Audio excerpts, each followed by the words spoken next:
Hello all and welcome to my predictions video for this year's Night of Champions, which is taking place this weekend. So obviously it's that time again to kind of like get on geeky hats again and sort of predict about what results we might see here, where things might kind of go, and that's kind of like essentially what I'm going to go through on this video. I'm going to basically lay down who I think is going to win here, and also kind of give to you guys an idea of where I think maybe things might go kind of as we move forward to SummerSlam.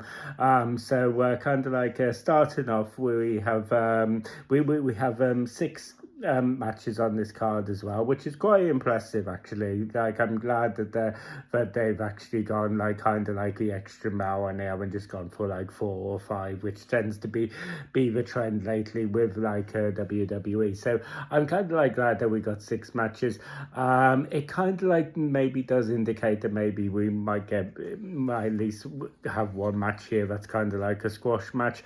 I'm kind of like hoping that this is if we do get that's going to be kind of a first match I'm going to talk about here, which is where we're going to basically have like Obafemi against Jey Uso for the King of the Ring. I mean, to kind of like double down on what I basically just said, I don't think that this is going to be a squash match.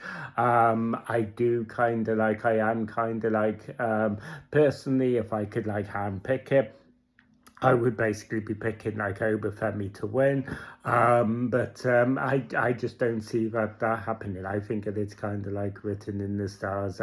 We're heading towards Obafemi against Brock Lesnar for the trilogy, and that potentially kind of like cements maybe Brock Lesnar's retirement. And if that is going to happen, then SummerSlam is as big a stage as that to kind of like do that as any. So I think it's just kind of like written in the stars here. Also, we've had these little kind of like little seeds basically where basically Obafemi has been kind of calling Brock Lesnar out, which maybe you could say is like maybe not the smartest idea when you've got such a big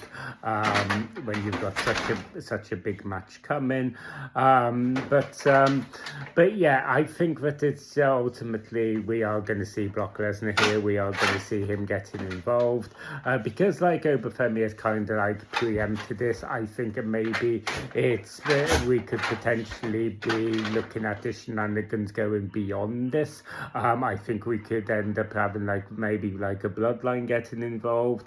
I could be, and maybe that kind of like maybe gives Obafemi some sort of a crux going forward. Where basically we could be kind of like seeing like Obafemi kind of like respond after this match, saying that Brock Lesnar may have like costed me this match, but he only costed me because basically the bloodline got involved beforehand. And I think that Obafemi gets in, and I think that could be a good way to really salvage Obafemi if he was to kind of like lose here. If you had somebody like Obafemi going up against obviously like Roman Reigns, who was kind of like trying to establish like the most elaborate and biggest bloodline that we've kind of seen. I think that could be a potential to really kind of like continue to push Obafemi beyond this. But yeah, so yeah, I'm kind of like hoping and willing with all my heart that kind of like I'm wrong in my prediction here and that Obafemi wins, but I just don't see it. I just think that we kind of like seeing in the stars that Brock Lesnar is going to show up and cost Obafemi the match. So I'm gonna basically say that Jey Uso wins the King of the Ring here, and then maybe like going forward, obviously we have that trilogy match obviously at SummerSlam, and then maybe with the potential is at least there for Obafemi to basically maybe go after Roman Reigns, like post SummerSlam, perhaps. So in the other King of the Ring match, we have with Queen of the Ring, should I say, with Io Sky against Liv Morgan, and this is a really tricky one because basically, like, I think that there's been like kind of like a lot of criticism at like Io Sky getting basically put in this tournament full stop because she obviously has a title, and that kind of like I think that has some validity. I think that it's ultimately it all boils down to the fact that the reason why Io Sky is in this tournament is to just give Io Sky something to do, because basically with Stephanie Valkyrie's injury, they just clearly they haven't got any plans for Liv Morgan, which I just think is an absolute travesty, because I just kind of like think you know, pivot, do you know what I mean? Do what you always do. I mean, sure, like obviously Cody Rhodes' title reign was obviously derailed by Randy Orton's injury, which obviously we'll get to, but you know, you still continue the feud, you still continue the, you know, admittedly maybe what we got wasn't the best, but at least we got something, and do you know what I mean? So yeah, I think the fact that they haven't given Liv Morgan anything to do here is just kind of like a travesty. I think that we basically go.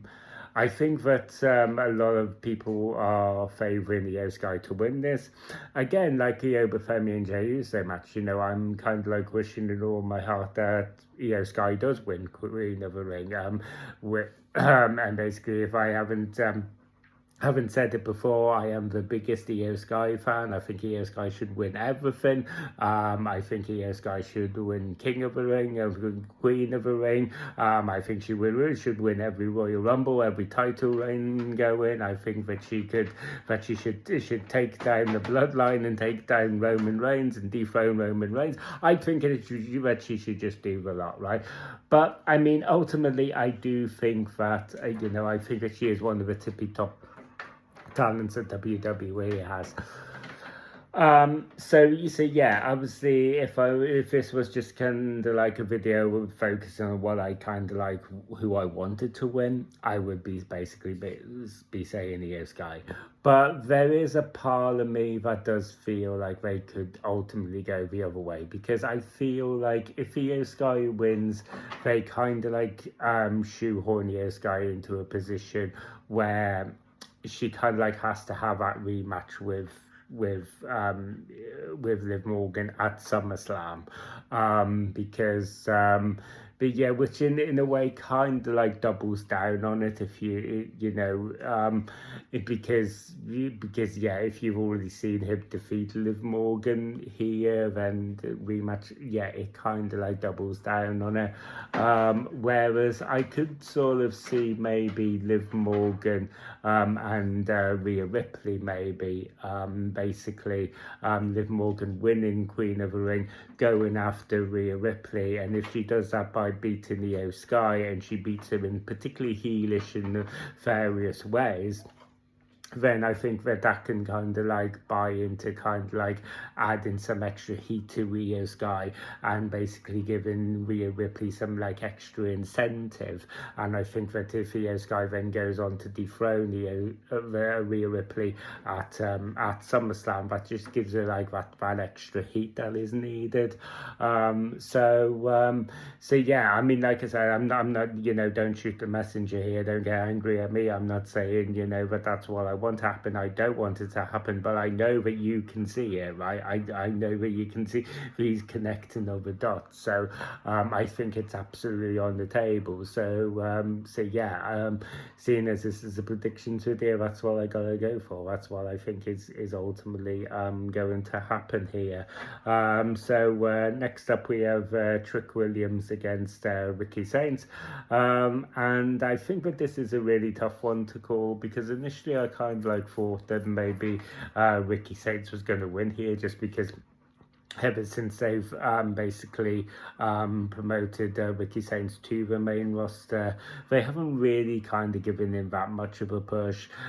He hasn't really gotten that much over with the crowd, to be honest with you. So I think, and because like Trick Williams is so over with the crowd, I thought that maybe we could Ricky Saints winning here would maybe kind of go quite a way to remedying that, in a way that obviously it wouldn't get Ricky Saints over with the crowd, but it would give him that extra heat, which in itself, because Ricky Saints is a heel, it would kind of like fulfill its job. It kind of like goes back to like what Charlotte Flair has always been saying, they're either wooing or booing, and if they're doing either, then you're kind of doing something right. Okay, so yeah, I thought that was kind of like a possibility, and I think that's still like very much on on.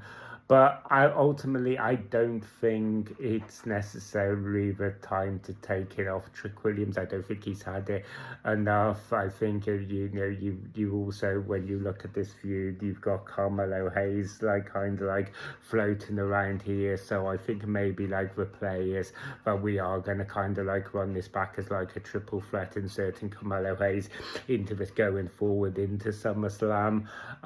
So I'm going to predict that Trick Williams retains here, and then basically maybe there is some like little shenanigans, and maybe gives Ricky Saints some sort of validity for him to moan about it for like the coming weeks on like SmackDown, and then we can kind of like use that as a catalyst to kind of like build into like a triple threat at SummerSlam involving Carmelo Hayes, and then basically you can kind of like maybe do a title change. So that's what I'm kind of like going for. I'm gonna basically say that Trick Williams retains here, and then we basically get kind of like a triple threat with Carmelo at SummerSlam. So next up, we're gonna say like we're gonna go on like Tiffany Stratton and Jade Cargill, and I think that maybe this is one of the ones that is more of a straightforward to call, because it seems like the only reason like we've kind of like got this match is like WWE kind of like pivoted in light of the Rhea Ripley reported injury. I mean, when like WWE report the injury themselves, there's always like certain cynicism. There's always I would say you can kind of take it like with a truckload assault type thing, because there's always that potential where you could be getting worked here. I think that's always kind of like a potential, but I'm gonna say I'm inclined to say that I don't think that this is a work, because I just don't know how you would necessarily work that into the storyline. So I don't think that it's necessarily a work. So I do think that maybe and obviously if I'm wrong about that, and we kind of like have Rhea Ripley getting involved in this match, and I guess that's extra egg on my face, but I don't mind that's extra protein, so yeah, but ultimately I'm gonna kind of like take WWE at their word here and say that like Rhea Ripley is genuinely injured, so we kind of like had to pivot here. I think that at the time it's like they haven't really done anything with the US title. We can celebrate the US title actually being on the pay-per-view. Yeah, it's kind of like happened like as a pivot, but a win is a win. I think we're in that beggars can't be choosers kind of like situation. So yeah, I do think that maybe we can with that. But yeah, they haven't really done anything with Tiffany Stratton and the US title. So yeah, I think this is maybe one of the ones I don't say easy to call, but it's the ones that one of the ones I'm more confident about. And I am pretty confident that like Jade Cargill is just going to win here. So yeah, basically I think that maybe like obviously like when Rhea Ripley is healed again, we're gonna kind of like circle back around to that. Maybe we are gonna get a triple threat. But yeah, ultimately I think we are gonna kind of like circle back around to basically what we've been kind of like doing with Jade, and we like kind of like like prior to this, I think Tiffany Stratton is going to be kind of like inserted into that somewhere though, just because I can't imagine a world where Tiffany Stratton loses here and then just goes, oh well, I lost that one, and she just kind of like moves on. But yeah, so I think that we are going to be basically be doing something with these three women kind of like going forward beyond this. But yeah, I am pretty confident that we are going to see a title change here, and we are going to see Jade Cargill basically becoming our new US champion. So yeah, next up we have like a Bron Breakker against Seth Rollins in the steel cage. I think that this is going to be a really solid match. A lot of people don't like steel cages. I think that we are going. I think there is always that that element of people kind of like predict there is going to be some shenanigans in the steel cage. That you're going to have somebody like tearing off. I think obviously like the last time we had a one-on-one between these two, Seth Rollins won. So I think that because of that, and because like Bron Breakker is the up-and-coming star, I think that Bron Breakker has to win here. And I think it may be like with the steel cage match, I think it maybe we could have a shock return here.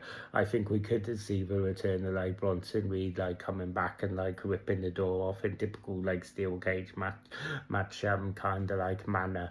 So I think that's what we're gonna do here. Obviously the whole like going forward from here, obviously the whole like feud between Seth Rollins and Roman Reigns has been teased before then, but I don't think I don't think we're going to get to that as soon as SummerSlam though. I don't think so. I would personally quite welcome it, but I don't think we're going to see it. I think if anything we're looking kind of like late this year, early next year, maybe even like WrestleMania next year. So yeah, I don't think that it's going to be quite as fast tracked as that. So yeah, I think that they are going to probably get a little bit more mileage out of like a whole Seth Rollins and Vision against the Vision, kind of like going up against this. I think of it, we've got the Street Profits and LA Knight kind of like, kind of worked into this as well. So I think they are going to get a little bit more mileage out of it. So I think I can see like Bron Breakker picking up a win here. I can see him picking up a win by a shock return from Bronson Reed. So I'm going to kind of like lock that in. And then I think like going forward, I don't think too much is going to change here. I think, obviously like on the build up to this, we've had like Seth Rollins and the Street Profits and kind of like forming this alliance. And I think that's just going to continue kind of thing. I don't think there's going to be any too much moving of a needle going forward here. So then we kind of like finally have a triple threat match between Cody Rhodes, Sami Zayn and Gunther. Honestly, I think that the build to this has been quite poor. I know it's always been like kind of like a pivot kind of feud in light of like Randy Orton's injury. But yeah, I don't think it's like been built or handled in the best possible way. And I think that the Randy Orton injury is kind of like key to my prediction here, because I think that ultimately this feels like a filler feud. It feels like something that they've just been kind of like having as a placeholder until Randy Orton is fit. And when Randy Orton is fit to return, then obviously his kind of like character focus is going to be obviously returning for number 15. And obviously because, the last time we saw him in the ring, he delivered that punt kick to Cody Rhodes. That's only going to continue. You would think so. He wants to be Cody. He wants number 15, but he wants to be Cody Rhodes for number 50. So I think that it's just a placeholder at this point. So I do think there's a part of me I would like to see a surprise here and see them put the title on Gunther or Sami Zayn, but I just don't think it's going to happen. I think they are going to play it safe. and I don't think they're going to take a title off Cody Rhodes until Randy Orton is fit to return and take that title off him for number 15. Maybe at SummerSlam, because there's a lot of appetite for Randy Orton to win number 15, and obviously what better way to have a big moment than SummerSlam. So I think that's kind of like where we could be going here, but some people have realized Randy Orton could get involved here and cost Cody Rhodes, but again, I just think that's a little bit counterintuitive. Do you know what I mean? Because obviously Randy Orton, he wants number 15 and he wants to beat Cody Rhodes for number 15. So yeah, kind of costing him the title to kind of, sounds kind of counterintuitive. So I'm going to say that they play it safe here. I'm going to say that Cody Rhodes retains. Yeah, that pretty much kind of wraps up my predictions for this one. So yeah, I'll be really intrigued to know what your predictions are for this Night of Champions this year, and what your theories are going forward. So please feel free to let me know down in the comment section about all of our fun geeky stuff. Let me know what your thoughts are in the comment section, and as always, thank you for taking the time to watch this video. Don't forget to like the video, share the video, and I will see you guys on the next video. You guys take care.